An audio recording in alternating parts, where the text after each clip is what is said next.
Merhaba sevgili dostlarım, kıymetli takipçilerim, yurt içinden ve yurt dışından beni takip eden, her zaman yanımda olan tüm güzel gönüllere kocaman hoş geldiniz diyorum. Eğer kanalıma ilk defa geldiyseniz sizlere de ayrıca hoş geldiniz demek istiyorum. Aramıza katıldığınız için çok mutluyum. Kanalımı beğendiyseniz abone olmayı, videomu beğenmeyi ve enerjiniz uyduysa yorumlarınızı bırakmayı unutmayın. Şimdi fincanımı ve tabağımı birlikte açacağız. Bakalım bugün telveler bize hangi mesajları, hangi yolları, hangi karşılaşmaları ve hangi gelişmeleri gösterecek. Unutmayın sevgili dostlarım, bu yorumlar genel ve eğlence amaçlı. İçinize doğan, size uyan mesajları alın. Uymayanları ise sevgiyle evrene bırakın. Hazırsanız fazla beklemeden fincanımızı açmak istiyorum. Bakalım bugün kaderimizin kapısında neler çıkacak.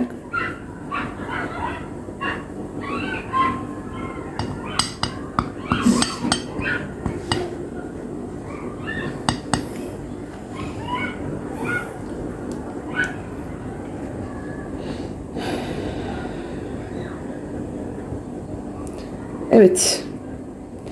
Şimdi öncelikli olarak burada benim ilk gözüme çarpan arkadaşlar tam orta kısmında belirgin bir yüz figürü. Ama öyle karanlık, sıkıntılı ya da endişeli bir görüntü değil. Tam tersine yüzün etrafı oldukça aydınlık ve ferah. Yüz ifadesinde sanki bir mutluluk, huzur ve rahatlama var gibi. Bu bana bir süredir beklenen bir konuda güzel bir gelişmenin yaşanabileceğini düşündürdü. Özellikle içimizi sıkan bir konunun ardından ferahlama ve yüz güldüren bir haber enerjisi gibi duruyor. Şimdi tam fincanımızın dibinde, ortasında çıkmış olması konunun merkezinde olduğu, yani bugün gelişmeler içerisinde bu figürün mesajı oldukça bize önemli olacak.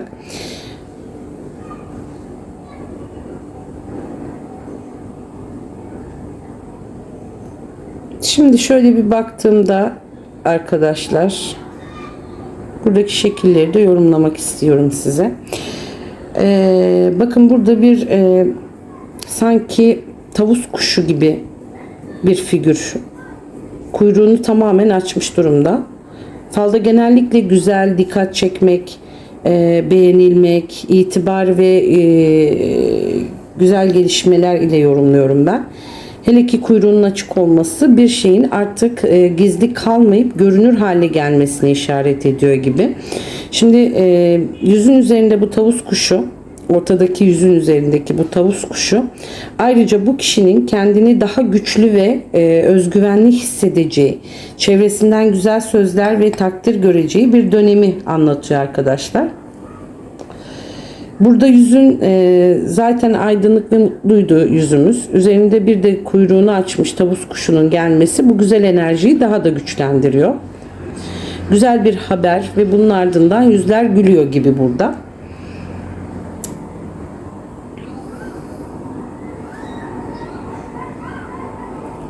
Şimdi burada aynı zamanda sanki bir baykuş bana bakıyor. Kocaman bir baykuş. Bu oldukça belirgin. Burada sezgi, farkındalık ve gizli kalan bir konunun ortaya çıkması enerjisini veriyor. Sanki uzun zamandır fark edilmeyen bir detay, bir konuşma ya da bir gerçek artık daha net görünecek. Üstelik biraz şimdi daha önce gördüğüm yüzün ardından ve mutlu olduğunu, üzerinde kuyruğunu açmış tavus kuşu bulunduğunu söylemişti. Kubbay kuşun da bunların yanında çıkması, gözünü açık tut, her şeyi gör ve sezgilerine kulak ver mesajını taşıyor arkadaşlar. Güzel bir gelişme değil, aynı zamanda o gelişmenin arkasındaki gerçeği fark etme durumu da var. Şimdi burada fincanımızı çepeçevre saran, aynı zamanda dip kısmında çok dikkat çekici bir figür daha var. Burada birbirine dolanmış iki yılan görüyorum arkadaşlar. Bakın şurada. Şuradan başlıyor.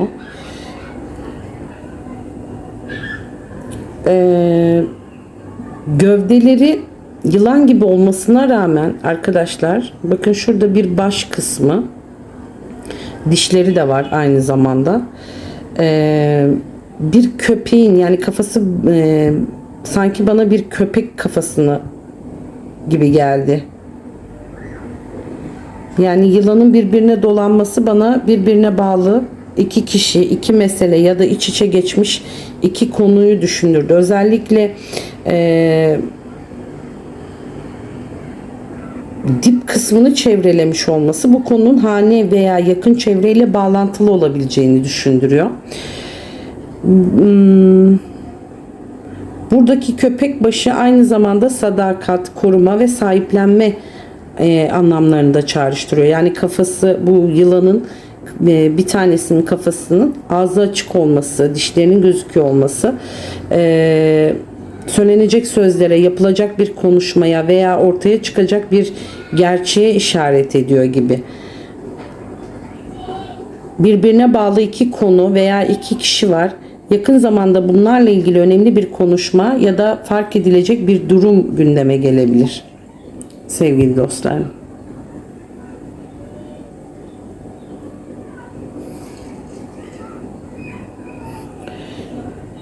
Şimdi burada bir K harfi benim dikkatimi çekiyor şurada. Bir kişinin adında veya soyadında bulunacağı gibi bir yer, kurum ya da önemli bir konunun baş harfi de olabilir. Özellikle biraz önce iki figür çevreleyen görüntülerin yanında çıkması bu K harfinin, yani gelişmelerden biriyle bağlantılı olabileceğini düşünüyorum. O yüzden aklınızın bir köşesine not edin arkadaşlar bu K harfini. Başka anlamlarda yüklenmiş olabilir ama bununla ben ilişkilendireceğim. Şimdi bu K harfinin hemen yanında bir de arkası bize dönük yukarı doğru yürüyen bir kişi görüyorum. Fincanın ağız kısmına doğru yürüyor arkadaşlar bu kişi. Yukarı doğru ilerliyor olması benim için oldukça güzel bir işaret. Sanki bu kişi bulunduğu noktadan adım adım yükseliyor, bir hedefe doğru ilerliyor. Önünde bir mücadele ya da aşılması gereken bazı basamaklar var ama yönü aşağı değil, yukarı. Yani K harfinin hemen yanında olması da önemli. Bu K harfiyle bağlantılı bir kişinin iş olabilir, kariyer olabilir, eğitim veya kişisel bir hedef konusunda ilerleme kaydetmesi söz konusu arkadaşlar. Arkasının dönük olması henüz bir şeyin açıkça görünmediği, bir kişinin planlarını veya niyetini tam olarak göstermediğini düşündürüyor bana. Ama genel enerji güzel. Yukarı doğru çıkan bir kişi, emek ve sonunda yükseliş görüntüsü alıyorum burada ben. Bu kişinin varlığı fincanın dış kısmına doğru ilerliyor. Şimdi buradan arkadaşlar baktığımda fincanın dibine doğru şurada ilerleyen bir süliyet var. Bir kişi. Bu kişinin başının üstünde dikkat çeken bir işaret. Bu 2 rakamı gibi de duruyor. Z harfi gibi de duruyor. Dip tarafına doğru yürüyor bu kişi. Bir konunun geçmişine dönmek, eski bir meseleyle yeniden ilgilenmek veya bir konuyu tamamlamak şeklinde yorumlayacağım. Başın üzerindeki 2 rakam ise 2 kişi, 2 seçenek veya 2 aşamalı bir gelişme anlamına gelebilir. Eğer bu bir Z harfi ise isim veya soyisim baş harfi olarak karşınıza çıkabilir. Burada özellikle kişinin yürür durumda olması önemli. Neden? Yani bu konu durmuş değil. Bir hareket, bir arayış ya da bir yere ulaşma çabası var burada. Çünkü buradan dip kısma doğru ilerliyor arkadaşlar.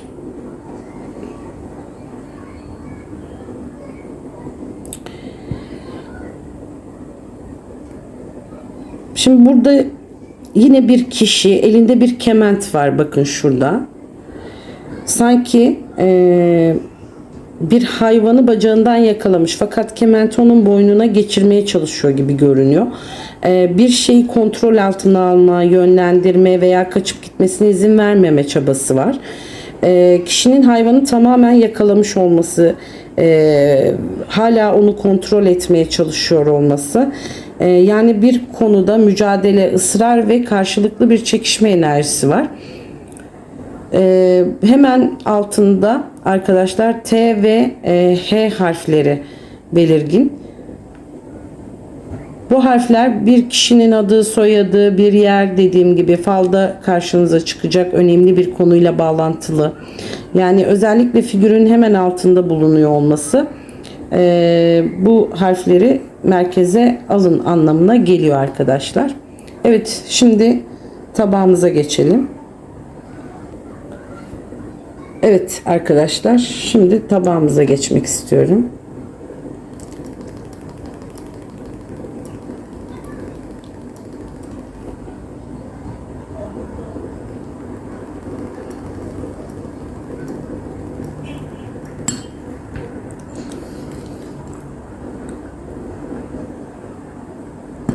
Evet, tabağımızdaki tellerimiz biraz kuruduğu için göndermesi zor oluyor.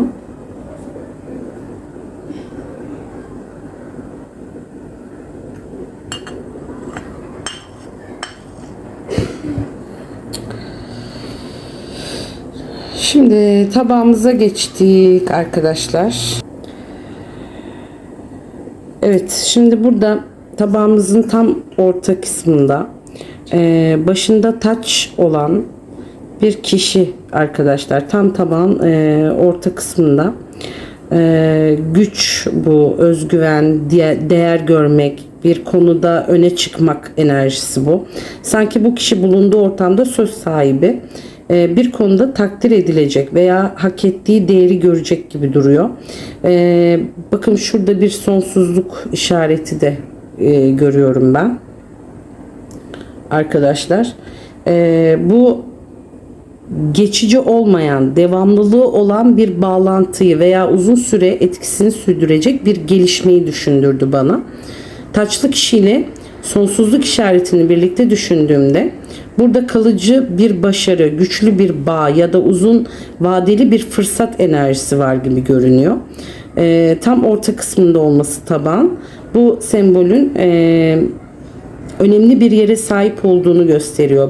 Yani bu taçlı kişi ve bu sonsuzluk işareti hayatınızda hangi konunun devamlılığını anlatıyor. Siz kendinize göre yorumlayın arkadaşlar.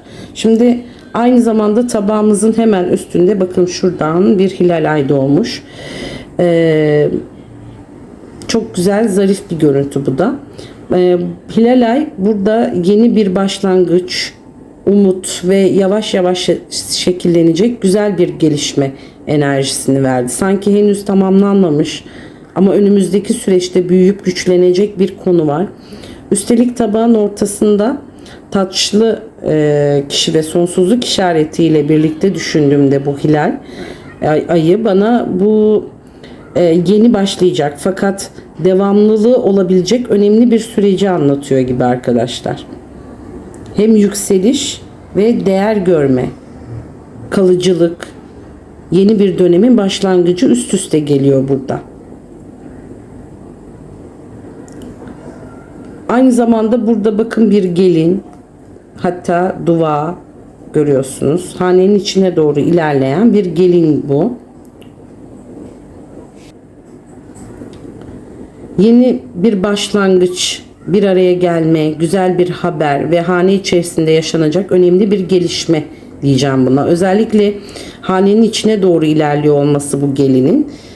Dışarıdan gelecek bir kişinin veya gelişmenin artık doğrudan hane içerisinde yer bulacağını düşünüyorum. Bu bir ziyaret, buluşma, aile ile ilgili sevindirici bir haber ya da yeni bir başlangıç da olabilir. Biraz önceki figürlerle yorumlarsak haneye giren gelin, bütün bu semboller yani yeni başlayan ve kalıcılığı olan güzel bir sürecin enerjisini verdi bana canlarım. Evet, tabağımız da bu şekildeydi arkadaşlar. Fincanın falımızın sonuna geldik. Fincanımızın ve tabağımızın bugün bize anlattıkları bunlardı. Birbirinden güzel ve dikkat çekici semboller gördük. Umarım aldığınız mesajlar gönlünüze göre olur. Güzel enerjiler hayatınıza yansır. Eğer falınızda kendinizden yaşadığınız bir durumdan ya da tanıdığınız birinden bir şeyler bulduysanız yorumlarda benimle paylaşmayı unutmayın. Yurt içinden ve yurt dışından beni takip eden tüm dostlarıma çok teşekkür ediyorum. Kanalıma yeni gelenler için, yeni gelen kişiler için abone olmayı, videomu beğenmeyi ve bildirim zilini açmayı unutmayın. Her gün burada bir fal bakıyoruz arkadaşlar. Bir sonraki falımızda yeniden buluşmak dileğiyle. Gönlünüzden geçen güzellikler sizi bulsun. Kalbinizden umut hiç eksilmesin. Kendinize çok iyi bakın. Sevgiyle kalın. Hoşça kalın efendim.